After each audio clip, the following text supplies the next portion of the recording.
You are watching On Demand. Please do not try to vote or enter any competition or other interactivity in this programme, as it may not count and you may still be charged.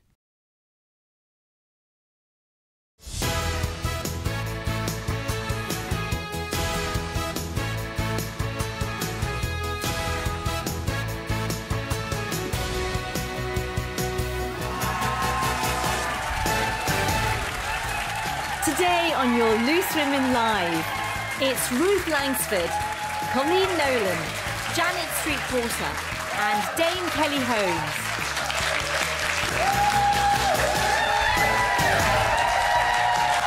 Thank you very much. Thank you very much. You're very kind. Hello and welcome to Tuesday's Loose Women. You're very welcome at home today as well.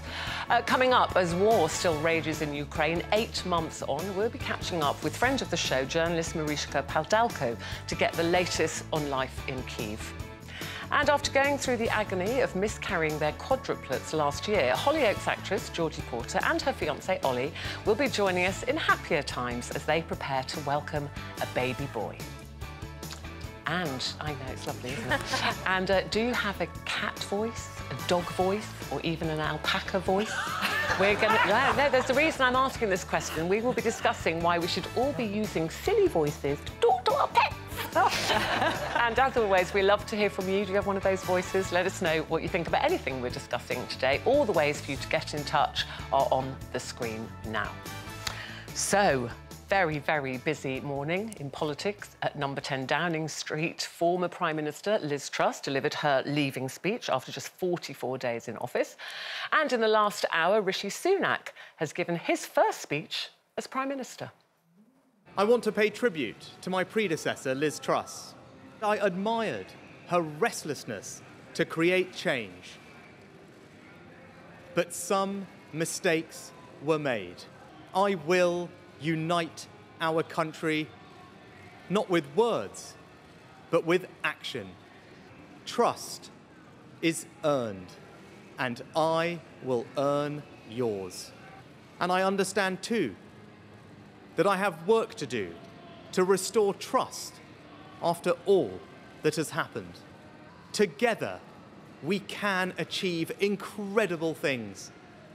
We will create a future worthy of the sacrifices so many have made, and fill tomorrow and every day thereafter with hope. Thank you. So, lots of oohs. Lots of oohs. Yes, because you were all coming in here when all that was going on, so a lot of you would have missed that. So has he filled you with hope, Janet? Well, at the end of that, it was a bit like listening to an inspirational sermon from the Church of England. I've been in church and I actually thought he did connect with people. He certainly connected with me. I'm very, very pleased he's in the job. But the whole presentational style was putting a ruler, setting a distance between him, Boris, Partygate and everything that's gone on in that street in the last couple of years. He did say, he called it her restlessness, and he did say, very pointedly, mistakes were made. I mean, there was no doubting what he thought about Liz Truss's economic policy. Absolutely. And he used words like professionalism. You know, he said there'll be professionalism, accountability and integrity at every level in my government. So he was really hammering the point home. But he also used, what I said a bit like the Church of England, he used the words like compassion and trust. And he referred back to furlough, which is how most of the population remember him and first saw him when he came on our screens and announced Eat Out to Help Out and the furlough scheme, which really connected with people. Well, that was him, I suppose, reminding us, wasn't it? Look, I did good stuff for you. Yeah, and I've got your interests at heart. And I've got your interests at heart. He did say, Kelly, trust is earned. I will earn yours. And do you believe him? Do you feel he needs to earn your trust? Yeah, I mean, I think he really did deliver a strong pitch there. You know, at first, I think, I mean, Colin's going to pick up on this, but it's the first time you look at somebody and the words that are coming out are emotive. He's engaging, he's owning it, he's owning the mistakes, which I like. Didn't you like the fact that he didn't smile? And at the end, the press was screaming at him to smile as he's going in the door, and he didn't smile because if he smiles, it looks like a smirk. Yeah. I think he's really owning his stature here because he has to. You know, I think a lot of us completely are disengaged with everything that's been going on recently. We just hate what's going on. We don't trust anything about anybody. We've had another Prime Minister so soon. I mean, what the King thinks, I do not know. You know what I mean? Bringing in another one. But I hope that we can actually listen to his words. And as he said, actions speak louder than words. We can't really judge him right now, but hopefully... Well, he did say that, didn't he? Collie said, I will unite our country, not with words, with action. And you were saying this yesterday. I don't want to hear any more from any of you. Just get on with it. Yeah, I want them to get behind that door and start doing the job that they're paid for to do and look after the country. But... Thank you. I'll pay you all on the way out for that. But let me shock you now, Janet. Yeah. I watched that speech. Yeah. Did you? The whole thing? The whole thing. Stuck with it? Yeah, I was ordered to, but I did. But I have to say, I watched that speech, and at the end of it, I thought, wow, I like him. He gave me hope. Yeah. You know, when Liz Truss got in and all of that, even during her speech, I thought, oh, I'm not feeling confident with this one. But with him, I thought... You know, he just gave me hope that he knows the mistakes they made. I think he is going to try his best. Do I think we're going to have conversations where everyone hates him at some point? Of course, because we're all going to be affected. It's going to be hard, and he didn't lie about that. You know, he knows it's going to be hard, and he's asking us to stand together as a nation. And I loved that. I needed music at the end, like the end of a film. Did you? Yes. Straining violin. I think I love him. Cole, do you agree with me that it sounded a bit like a sermon? Yes, I almost felt like I'd found God. Yes. I have a new religion. Yeah. Yes. And also, Janet, youngest Prime Minister for 200 years? Yes. Just 42 years old. 42. Very quick, 7 years, only 7 years in politics. Exactly. And I think reflects our culture in a way that is optimistic. You know, the first Prime Minister of British Asian heritage, fantastic. The first Hindu Prime Minister, fantastic. These are important markers. And also, you know, he was a long time with Prince Charles, I think 35 or 40 minutes. And Prince Charles and he do have things in common, not that they're both rich. Well, that's obviously one of them. But I do think that whole tone of his speech about compassion and caring for everyone in society resonates with the monarchy. And, you know, I think it's optimistic, but we can't judge him until he's done something. Yeah, I think he'll be announcing his cabinet, won't he, this afternoon? And as you said, Kelly, you just want to see action now. He says, I will unite our country, not with words, with action. And just so we don't get this space. backlash, King Charles, not Prince Charles. Oh, yeah, sorry about that. Just making that clear. Yeah. Actually, that's somebody. Yeah, well, don't Kelly, you're nearer to the monarchy than I am. That is the first time for King Charles to greet and appoint a Prime Minister. Wonder how many times he might have to do that in his reign. In the next month. Or the next month. Exactly, let's hope not. OK, well, that's the politics for now. Still to come, two important questions. Do separate beds lead to relationship separation? And do you have a special little pet voice? As well as that, she has been turning the tables on her fiancé. Hollyoaks actress Georgie Porter tells us what happened when she put her partner Ollie through the ultimate challenge to see how he coped with having a baby bump. Looking forward to hearing all about that. See you off.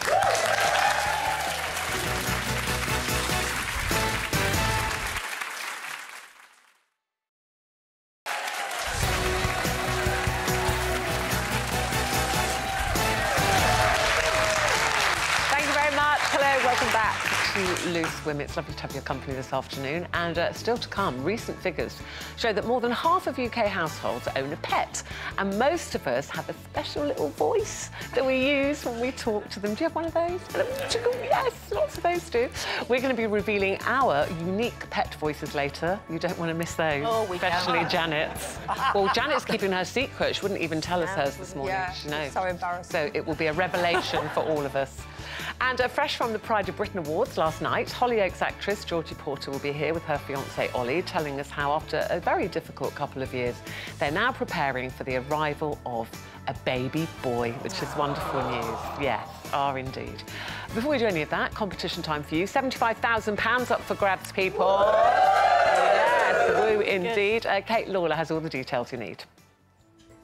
Hello, Halloween is on the way, so I've come to Shocktoberfest at Tully's Farm to check out some of their haunts. Crikey, thank goodness for that, I thought it might be real. And I've got a scary amount of cash to give away. That's right, you have another chance to bag yourself £75,000 in terrifyingly tax-free cash. Just imagine what you could do with all that money. Pay off some of the mortgage, take that dream holiday you've always wanted to go on, or save it for a rainy day. The choice is entirely yours. Stop it! Remember, there's a guaranteed winner for every single one of our competitions, and the next big winner could be you. So stop clowning around and get those entries in. Not you. You're a clown. Honestly. For another chance to win £75,000, text CASH to 86060. Text costs £2 plus one standard network rate message. Go to the website, entries cost £2. Call 09068 786060. Calls cost £2 plus your network access charge. Or post your name and phone number to DY40 PO Box 7558 Derby DE1 0NQ. Entrance must be 18 or over. Lines close on Friday the 28th of October at 3 p.m. Good luck. Thank you very much, Kate. Good luck with that. Now, does your height matter to you? How does it affect your day-to-day life, if at all? I'm asking that because TV presenter Richard Osman, from Pointless, has said recently that he suffered a lifetime of microaggressions, he calls them, because he is 6'7", and he says, Janet, actually, people always comment about my height, and you wouldn't comment about other things about people because you'd be accused of body shaming. But when it comes to height, people feel that they can just say things to him. They do. And jokes or whatever, or don't block the light, and you're obviously not as tall as Richard, but very tall. Have you found, this heightism? Definitely. I mean, when I was at primary school, I was the tallest girl in the school. And then when I went on to grammar school, I had the same thing. And I was put in all the school teams because obviously I was a psychological deterrent, even though there were some sports that I was useless at. Still is. Still is. Yeah, being nice, that's one sport I failed at years ago. No, I mean, I like my height. I grew to like it. I kind of grew into it. I stopped being embarrassed about the fact I was flat-chested and 6 foot tall. And it's true that I've been out with tall men, short men, bit of a pick and mix variety of men. But as far as myself, I've never been bothered that they are as tall as me or shorter than me. But reading what Richard Osman has said, I think he is making a bit of a meal out of it. It is true that when I walk down the street every day of my life, some wit will say, "You're not as tall as I thought you were." I get that every day. You get that every day. So I always say, is your telly on the floor? I mean, where is it in the room? How high up am I in your living room? But you're saying that because Richard was saying, people make these comments, and he said, I think they think they're being funny. People about blocking your view at the cinema, or what's the weather like up there? He said they think they're being funny, and so they probably don't mean to be hurtful. But he said, it's actually in pretty poor taste. It is in poor taste, but what I say to Richard is get a little bit of a thicker skin. You've made millions out of flogging your books. And you're very clever. You're very clever. I love Pointless. You're a very successful TV presenter. Just kind of get over it a little bit. Yeah. And you say you're the opposite, Kelly, because you consider yourself to be short. Yeah. And I'm still not as tall as you, am I? No. See? Down here. How tall are you? I'm 5'4". But if you had your trainers on and you stood next to me and they were taking our photo, would you expect me to kind of cringe down a bit? No, I would jump up on a step. I don't like being too short. I mean, you can't help your size, can you? I always feel like I'm missing things, being down here. And also, I think with tall people, I think you have a bit more stature. So if I'd say, like Richard, I'm surprised to hear that people who are really tall have that kind of body shaming, let's say. But I have to say, if I see someone tall, I'm ultimately going, you're a basketball player. You know, in my head, you must be a professional sports person, because that's the only association I have with tall people. Yeah, I do like to be tall, and that's why I wear heels if I'm going out. I mean, at home I don't. I don't like my partners being taller than me either. Don't you? No. Yeah. So you're looking. You don't like them being taller than you? No. What, you want them to be your height? Yeah. Yeah, No but don't forget, way! I'm with women, not guys, Yeah. so it's a bit different. Well, I don't care. But It is a bit different. I don't. Yeah, no. I don't care. Would you really. mind height if you were looking for a partner with a taller, Height's shorter? important for me in a partner because I want to feel that I'd be carried over the threshold and I wouldn't have to carry him over it. And that's going to take a very tall, very strong man. That's what you were going to say, wasn't it? I was going to say, Can I two just men say in a what strong my... wheelbarrow and we'll be... Anyway, just very quickly, I used to be 5'6", and I went recently to the doctor. I'm now 5'4.5". Are you? And I rowed with him and said, well, you're wrong. He said, it's just a chart on the wall. And I went, well, it's wrong. He went, it's just a chart. It's not a computer. And I went, well, it's wrong. I'm 5'6". They do say exercise can combat shrinking. Yes. So keeping strong, So- bone density, Yeah. muscles Bone and density, everything. So, yeah. Come on, get down, 10 squats. Let's go. Come on. Let's start training. Come on, get outside, I'll knock you out. OK, what do you think about this? Corrie's Helen Flanagan, she's in the headlines today, having reportedly separated from her fiancé. Now, the reason for the breakup isn't known, but Helen has previously talked about how the couple sleeps separately because she sleeps with the children. She finds it much easier. They've got 3 kids, and she said, you know, it just means that I get a good night's sleep too. So this is not really related to Helen. It just got us talking this morning about generally sleeping arrangements and, you know, if you don't share a bed with your partner, can that lead to relationship breakups? Do you think it's important? Or is having independence, not just in sleeping arrangements, but just independence generally in a relationship good? That'd be easy for you to say.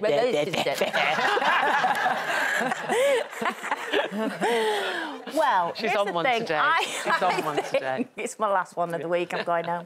I think. What do I think? You know, when I watched my mum, you know, with my mum and dad growing up, I never, ever, ever saw my mum and dad in the same room. They always had separate rooms. Now, obviously, they didn't because they had 8 kids, but I never saw that bit. But I never saw them share a room. So I grew up thinking, oh, that must be. Because they always she had the baby in with well, her. there was or... too many of us, to be honest. There wasn't enough rooms for them to have a room each and us all have rooms as well. But I also... And she snored, so my dad didn't like it. And I think whatever works for you is fine. I think for me, I would not like to constantly have separate rooms because I think... you know, apart from the obvious, but there's after the obvious, when it's just cuddling and intimacy and, you know what I mean? I'd miss that. And I think then to go night and off you pop to your own room would be weird. I like to be independent, though, as in on a general day-to-day basis. I like my own independence.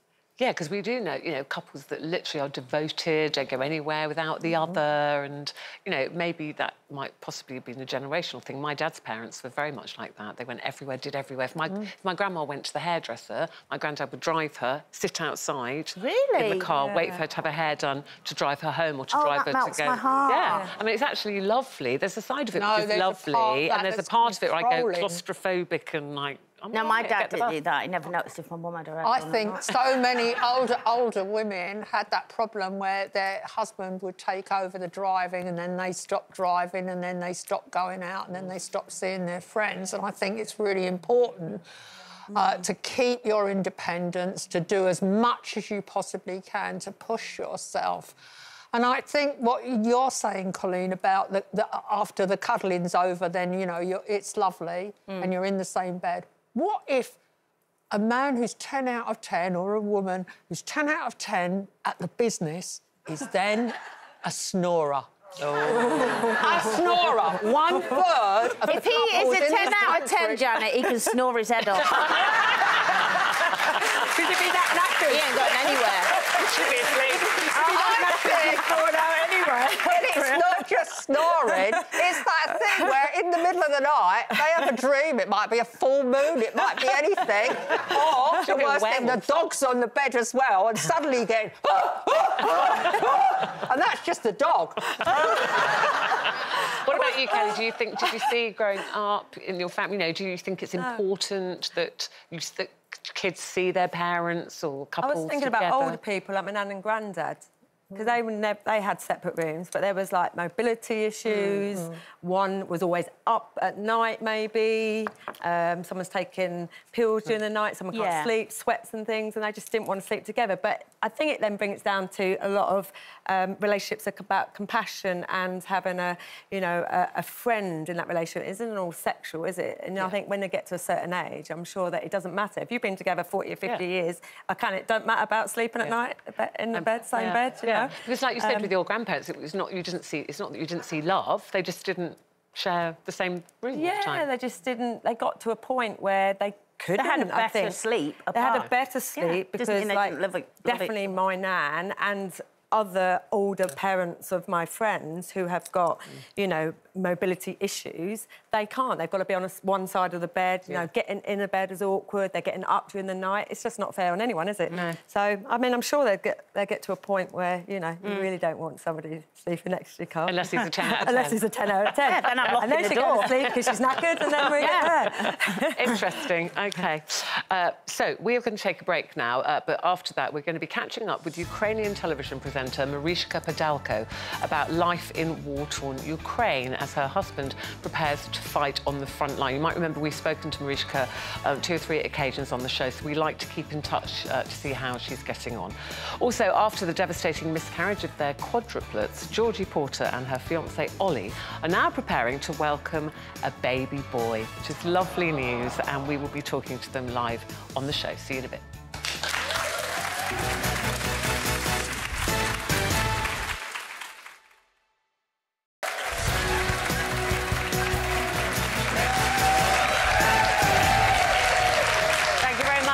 Welcome back to Tuesday's Loose Women and keeping the conversation flowing this afternoon. It is Colleen Nolan, Janet Street Porter, Dame Kelly Holmes and me, Ruth Langsford. So, still to come, they're about to welcome their baby boy. Hollyoaks actress Georgie Porter and her fiancé Ollie will be live in the studio telling us how they are preparing for parenthood. First, over the past months, Ukrainian journalist Mariska Podolko has joined us live from Kiev with her personal insights on day-to-day life during the war against Russia. Now, you may remember the very first time we spoke to Mariska, the interview had to be cut short after air raid sirens went off. You know, I'm actually work at the backup studio, and we have to pick up and fill in every time that when we have alert in Kiev. And actually, guys, I know we've been preparing for this interview for a long time and making arrangements, but what we're hearing now in the studio, that the airstrikes just announced in the studio that is having live broadcast now, which means I have 3 minutes only to get ready to fill in. That's why I'm here. So unfortunately, I have to say goodbye and maybe join you on another occasion. Wow. I mean, yeah, it was quite a moment. Thankfully, that did turn out to be a false alarm, and we did get Mariska back to talk to her, and she's been on the show again since then. So I'm very pleased that she's able to join us again now, live from Kiev in Ukraine. Mariska, hello. It is always very good to see you. Thank you so much for joining us. I'm glad to see you too. Yeah, well, not as glad as we are to see you. And, you know, when we look at the picture of you there, sitting outside in the park, the autumn leaves on the ground, things look very normal and quiet. How actually is life in Kyiv at the moment for you and your family? It has changed a lot since the last time we spoke, because we had very many airstrikes starting from October 10th, especially in Kyiv, in the very central part.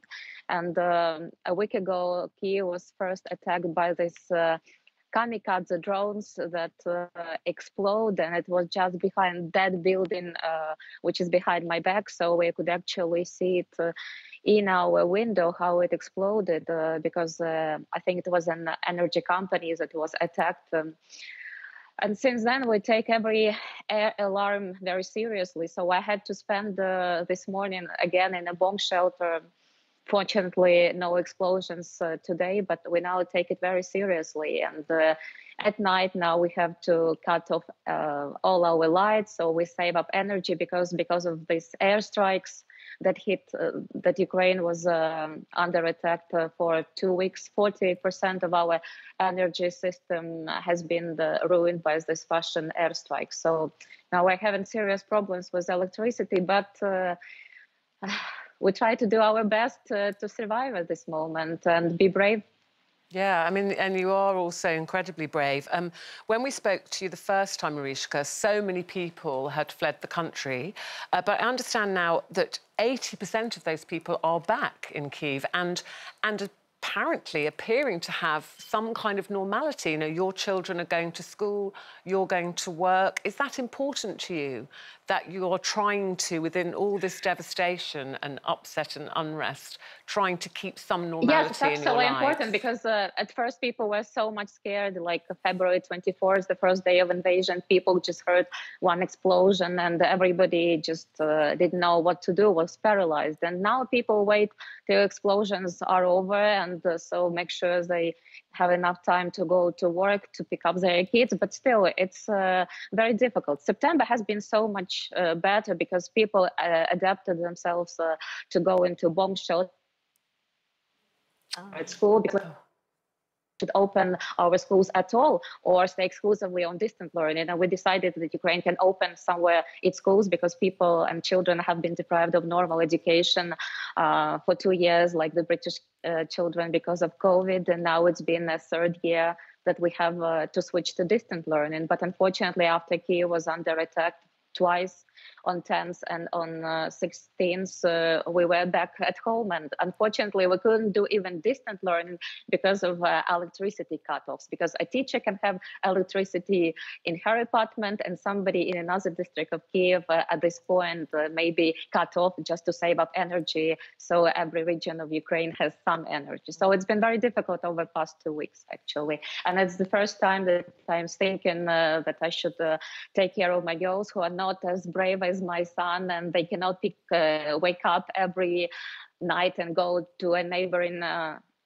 block to a bomb shelter. So actually, first time I'm thinking about taking them away from Ukraine for some period of time. So I will stay with my son.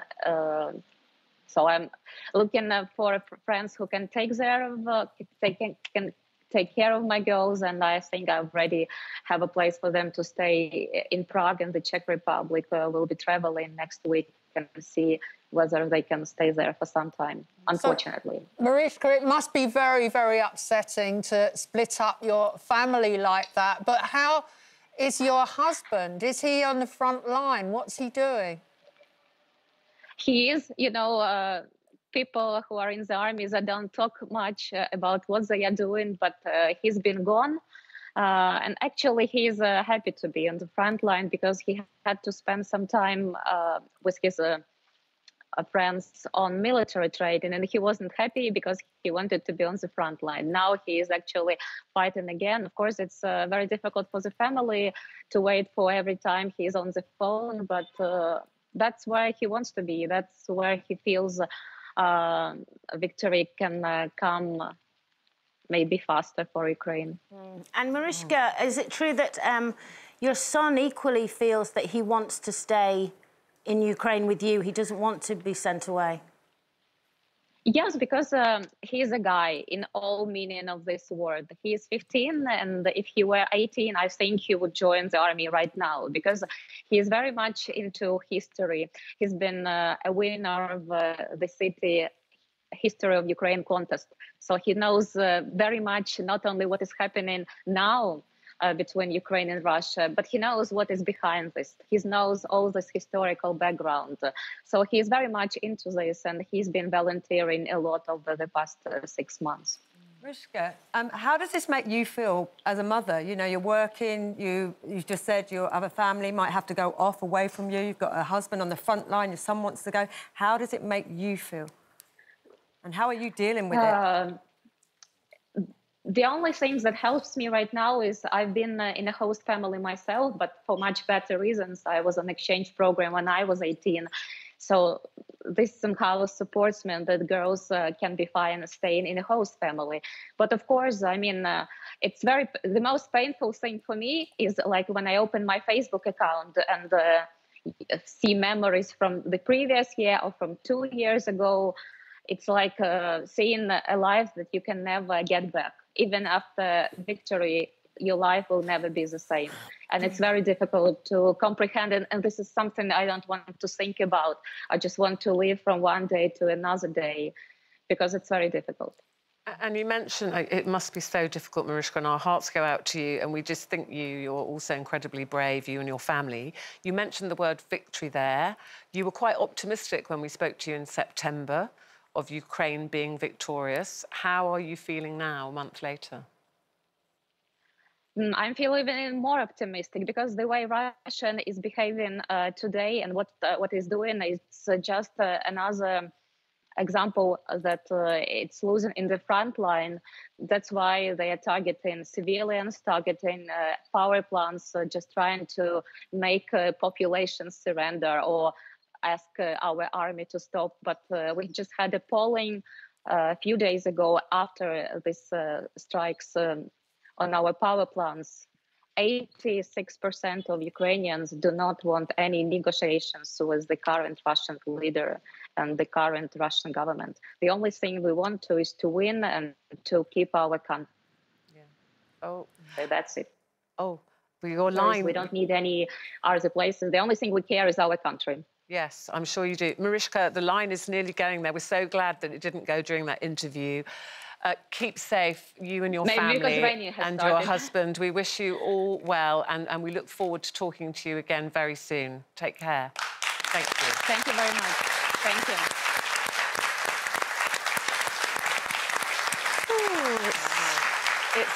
It's mind-blowing, isn't it? Yeah, you can't imagine it. You forget, and then you talk to people like that who are living that every single day. Unbelievable. If you'd like any information about how you could help people in Ukraine, you can find that on our website. We'll take a break now. After that, they're just weeks away from meeting their baby boy. Hollyoaks actress Georgie Porter and her fiancé will be here talking to us about how they're preparing for parenthood. See you after the break.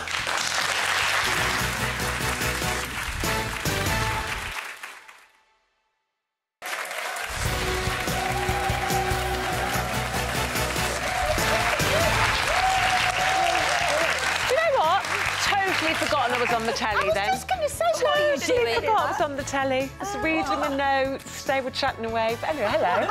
Just proves we're live, doesn't it? Proves we're live. We were just saying happy birthday to someone in our audience. What was your name, lady? Carol. Carol's birthday today, so we were just having a little chat with her. Anyway, we are back live with you. Coming up in just a moment, Hollyoaks actress Georgie Porter and her fiancé Ollie are going to be here talking about some very, very happy news. Before that, now, you may have found yourself using a bit of a baby voice, but do you have a pet voice? Do you have a special voice that you talk to your pets with? New research has found that talking to your pets in a silly little voice helps you bond with them.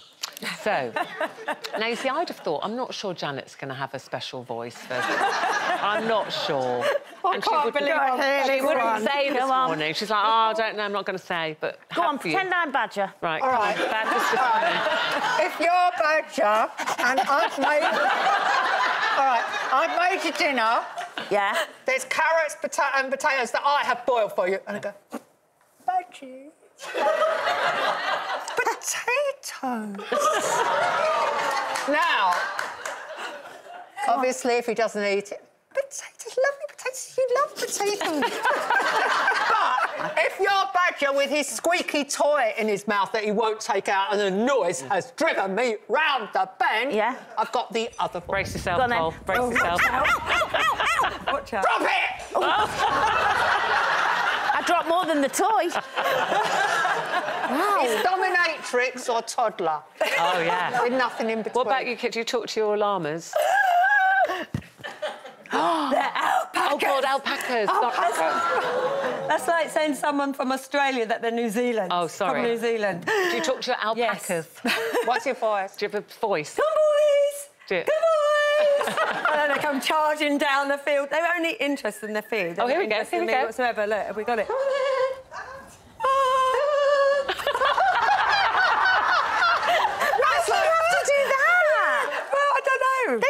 like sheep. They don't look like sheep. I've got news for you. They're like dogs where you can go... You know, they're just these big animals that come charging down There's with their quite a little camel. trill there, isn't there? Like, That's what I mean. It's a bit like that. The thing is for you, because you've got like 220 dogs or something Yes. now, so do you have a different voice for all of them? No, I walk in and go, all right. Do you? All right, well... Right, get lost, I'm busy. No, I've got a dog behaviourist working with me at the moment because I have got the 4 and it's a bit out of control. Is he working on your behaviour? And, yes, that's the thing. He's actually training me. Yeah. Yeah. There It's they true, are. actually, they do say it's not the dogs, it's the No, trainers or and the he pets. said it's so difficult to convince humans of that actually he's training them, not the pets. The pets know what they're doing. You've just got to know what you're doing with the pets. And it's brilliant now. I go in, I don't pay them any attention, and they stop barking. And then when they've stopped barking, then I call them over, but it's on my terms. She does that to me in the morning meeting. I come in, I'm like, hi, Cole. She's like... Yeah, well, I'm looking to rehome you, aren't I? Yeah, I've made you some nice carrot and potato for later. Now, it's competition time again. Here are all the details for you. Hello again from Shocktoberfest here at Tully's Farm, quite possibly the scariest place on earth. And you have another chance to win big with our shockingly good competition. Wish me luck. I'm coming! Oh, gosh. That's right. Your bank account could receive a cash injection of £75,000 in tax-free cash. Now, that's a scary amount of money, and every penny would be yours to spend. It takes just seconds to enter our competitions, and we have to find a winner for every single prize. Stop! What have I told you? Stop mucking about and go and enter our competitions. Come on, off you pop! For another chance to win £75,000, text cash to 86060. Text costs £2 plus 1 standard network rate message. Go to the website. Entries cost £2. Call 09068 78 6060. Calls cost £2 plus your network access charge. Or post your name and phone number to DY40 PO Box 7558 Derby DE1 0NQ. Entrants must be 18 or over. Lines close on Friday the 28th of October at 3 p.m. Good luck. Don't forget, lines close this Friday. So get those entries in.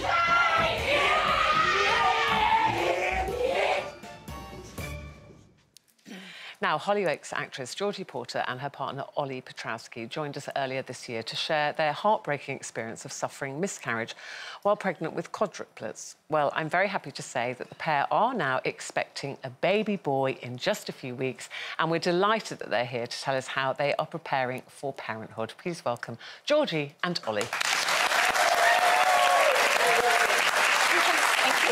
It's so good to see you. Thanks. And looking gorgeous. Thanks. And blooming. And how far into the pregnancy are you? I'm past the bit where we count up to now. Yes. So I'm counting down. So I think, what, 6 weeks? Something like that. Maybe we've missed a week somewhere, that kind of thing. And how's it been for you? I can honestly say, in the beginning, it was quite hard. It was quite, you know, a bit stressful, a bit, like, worrying. Yeah, but then we kind of had to sort of get over that bit and go, do you know what, we need to enjoy this and start thinking everything day by day. We've got to enjoy the journey. And did you share that with each other? Did you kind of go, oh, I'm a bit nervous, or did you try and just hide that from each other? I think we both openly said it. It was super scary. I mean, it's hard just in general at the best of times, but it was extra hard. I think taking each day as it comes and just going with the flow. Yeah. I'm really excited. I mean, are you excited, first of all? And I know little Alfie is over there somewhere. Yeah. He's 9, right? Is he excited for having a brother? He's super excited, yeah. He just wants to teach him football and all the boy things and everything like that.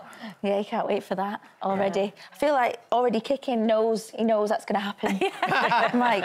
And how has he been? How have you been? Have you been understanding? I believe you've put him through his paces, haven't you? I mean, we have to, I think, as women. I think the men have to know. You know, they have to have an inkling of what goes on. Tell us what you did. Well, George ropes me into all sorts of things, but we ended up having to get a watermelon strapped to my belly. No! Not just 1, 2. Because I think he handled the one. The one was a bit too easy, and then the 2... We couldn't... Did she set you challenges? Yeah, all sorts of challenges. What are the... Tell me. do all the housework, drop dishwasher, All things that. like that. Sit, just general things like sitting doing down. your trainers up, doing laces up is That is impossible. hard. Exactly, yeah. And putting your drawers on in the morning. You can't do it. You can't do it, you can't you don't see. know at the end. Yeah, you can't. Where did they go?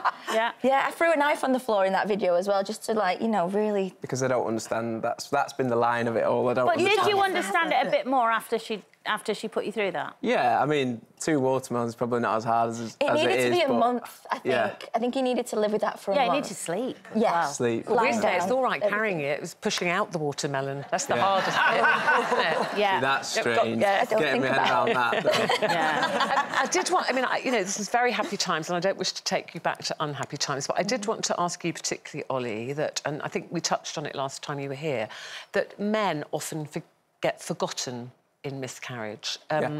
And you think it's important to talk about that, you know, the fathers, the men in the relationship need care as well and need to be able to talk. Yeah, definitely. I think men and women, I think it's really hard to talk about miscarriage in general and like how it affects you and just day to day, because people just expect you just to be able to get on and move forward. And I think the real hard part is knowing what's right, like, for your partner at the same time as well, because you're really struggling and the emotions of it are all over the show. So I think it's really hard. And do you think that people expect the man to be stronger and, you know, not show that emotion because, you know, that you've got to be there for your partner in case they break down? Definitely. I think that's what's expected. I mean, it should be a lot more open these days, and it is really hard, but I think it's just about making sure you're all right first and foremost. I think that's where we worked as well, didn't it? Because we were so open and so honest about what our feelings were like day to day. If like a bit of a down day or not, it was like, I feel like this, and it was just accepted with us both that we understood each other's feelings at the time. But at the start of this pregnancy, you were understandably really nervous, really cautious. At what point did you start to enjoy it? How long did it take? I think you sort of have certain checkpoints, don't you, where you think, OK, this many weeks, you can get a bit more excited after a scan or something. So it got to that point as well. And I think people around us, our friends and family, were a bit like, can we get excited yet? Yeah. And I was a bit like, no. Yeah. And then I thought, actually, no, we need to enjoy this. Yeah. So it got to... Yeah. It's definitely enjoyable. I think it's still scary now. Like, my favourite thing is he kicking. Can you feel him? Yeah. I think it's just so scary until it finally comes out. I think you'll always be scared. And you know it's a boy. Yeah. Did you want to know that? Yeah. Was that? Yeah. We can't plan anything, so we needed a bit of help. There's the room already, and we've got like the cot and like the mural my mum's painted, things like that. It's getting excited. I've packed the hospital bag about 6 times. Put it in, put it out. Don't know what goes on. So look at that beautiful mural. Your mum's very mum doing it. Yeah. Wow. We have to sort of, you know, like make sure she doesn't do too much. Don't paint the whole house if we're not looking. She would do. Well, listen, we are absolutely delighted for you, and good luck with the new baby. We can't wait to meet him. Bring him to see us, won't you? Georgie and Ollie, everybody. And if you would like any support about any of the issues we've talked about, find help on our website. Details are all on the screen now. That's it from us for today. Tomorrow, Diversity's Ashley Banjo will be here, so have a great afternoon. We'll see you tomorrow. Bye-bye.